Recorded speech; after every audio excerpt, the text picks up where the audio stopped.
This week, Pronghour Productions TV is off to Columbus, Ohio for the Archery Trade Association show.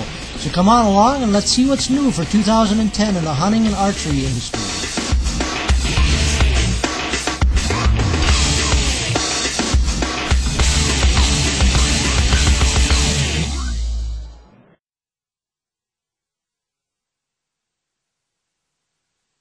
Ross Scobie riser cams. And Steve, what's the new model we got this year for Ross Scobie? This year we came out with an HD product. Okay. It's obvious that in the filming industry, HD is what everyone's wanting to go to. It's the trend. It's the trend. So we came out with an HD model. Still has the optical glass in it. It's gone down to 3 lux for our low light imaging as opposed to the 5 lux. We're still going to offer the SD version of it as well. It's a little bit less expensive, but with HD now we can satisfy both the professional photographer as well as the avid hunter or the average hunter who wants to go out and use this camera on their own. Right. So visually the quality has improved a little bit. However, the SD is still fine quality as well. Yeah. Okay. And we got to talk about the simplicity of it, especially for the average guy that's going out and wants to record his hunt. That's correct. He doesn't want to have all the camera equipment that I got to take with me. You know, it's just a 2-button operation. That's correct. Turn it on? Yeah. When we designed this camera, we realized that we had to make it easy enough for someone like me to use. Sure. Okay. So the design behind the camera is simple. It's just 2 buttons. One button turns it on, and it puts you in a standby mode. And in that standby mode, you get 7 hours, approximately 7 hours of standby on the batteries. Once you're in standby, that bow can be in your bow stand, in a clip there, or it can be on a hanger on a tree. When it's time to record, it's just a simple press of the record button. Now you're recording. And there's no delay with the recorder. There's no delay with the recorder. Once you hit the recorder button, you're on. The nice thing about the cameras, we all like to go out and harvest the largest deer in our life and show it to everybody. But there's many times that we're in the woods and we see something and we go home and we tell our wife or our children or our buddy, "Well, you should have seen what I saw today. That thing was like whatever, And there's no credibility. There's no credibility to it. Here's the other show. This is proof that you didn't go to the bar also, okay? So you have the ability to just film whatever it is. Maybe it's a bobcat, maybe it's a coyote chasing a doe or a hawk in a tree above you, but you can film that, go home, show the people your footage, okay? And then the other thing is that when you do finally get you harvest your deer, you get the kill shot, you can watch the whole sequence of whether it falls in front of you or whether it goes away and dies. Right, you get the follow-up where you don't have to take your hands off the bow, grab the camera and bring it around. You're getting that right as it happens. Exactly. It's wireless. It's for all intents and purposes. It's hands-free. It's designed for the hunter to just walk in the woods with their bow like any other day. No tree arms, no battery packs, no camera packs, nothing cumbersome. Right. Okay. I'll tell you what I really like about it. That it's kind of an auxiliary function. It works great as a stabilizer, bow stabilizer. When we designed the camera, we realized that it had to serve a function other than just a camera, particularly since it was going to come off the bow. So it is in fact a stabilizer, and it stabilizes your bow the same as any other stabilizer on the market today would do for you. Okay, with the added advantage of being able to record.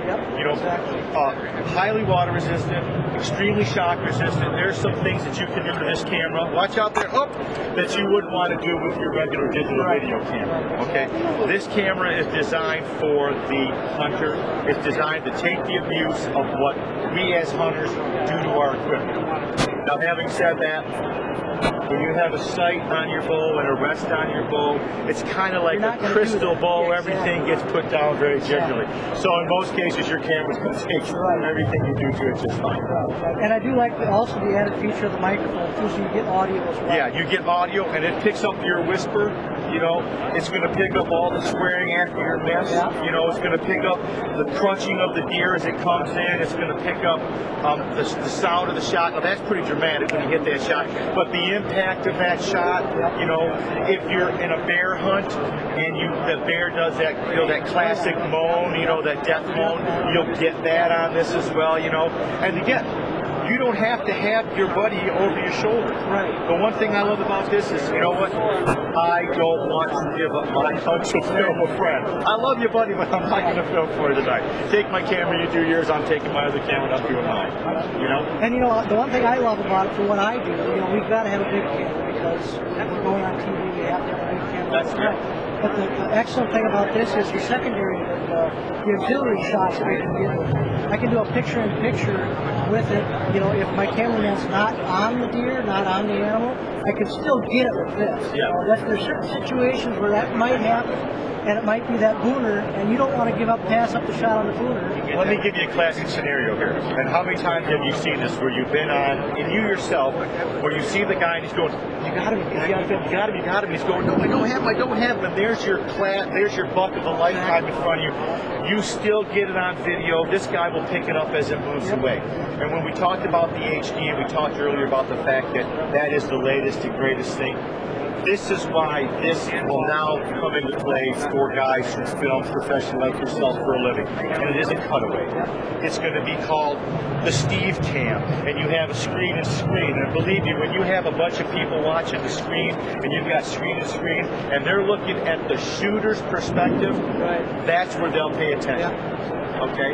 It makes them feel like they're right there. It makes them feel like you're right there. The shooter's perspective is the best perspective. Obviously, you know, we'd all like to have a guy over our shoulders doing and showing us everything, but you just can't have that, you know? So, and that's the gist of it. I mean, you know, the functionality of it, the simplicity of it is what makes this camera, and the durability of it is what makes this camera, this device, a very popular item in today's archery world. And we got to say one thing before we go. Not only for archery, we can also mount this on a shotgun. Yeah, we've done some. If I can have you hold this for a second, I'm going to grab two things. In 2008, when we first introduced this camera, one of the first things we heard out of people's mouths was, can I put it on my gun? Okay. Well, I mean, yeah, I suppose you could. You know, we didn't have an avenue. That evening, we sat at a table in a restaurant, and all we did was rack our brains and figure out a way to put it on the gun. Well, we in fact have come up with that. There's a couple different ways. There's a bracket that we've come up with that is real simple. You just unscrew the nut at the end of your magazine tube, slide the bracket on, attach your camera to it. It's kind of like a camera bayonet. Easy to get at the buttons. And you know what? The shotgun footage is tremendous because you've got your shock absorbers. You've got this arm, you've got this arm, you've got your shoulder, and you still have this absorption of the camera base. Now, for crossbows and for guys that use scopes, we've come up with another idea. This happens to be on a 10-point crossbow. Excalibur has come up with something that you literally Velcro the camera to the top of your scope. In some cases, it sits further back. It's more in line with the scope, but it gives you the ability to put it on a crossbow now. Okay, and you don't have to carry this on your crossbow in the woods. You can have it on your lanyard, which I don't have on me. I threw my camera over there. But you can carry it in the woods on your side, and then when you get to your tree stand or wherever you're hunting, stick it on there and get ready to go. Very simple how to use all. You've seen a lot of applications with cameras on a lot of products over the years. And yeah, while they're okay, they don't seem to do what you really want them to do. They're cumbersome. They stick off to the left, stick off to the right. They're just a lot. And wires, you know, we've just eliminated all that and just made it simple. And now everybody can enjoy what they love to do and share that with their family and their friends. And that's the basics about the camera like this. Share it with your family and friends. You know, share your shot. Great product, Steve. Thank you very much. Thank you for the opportunity. I appreciate it. Thank you guys for coming by. We'll see you soon.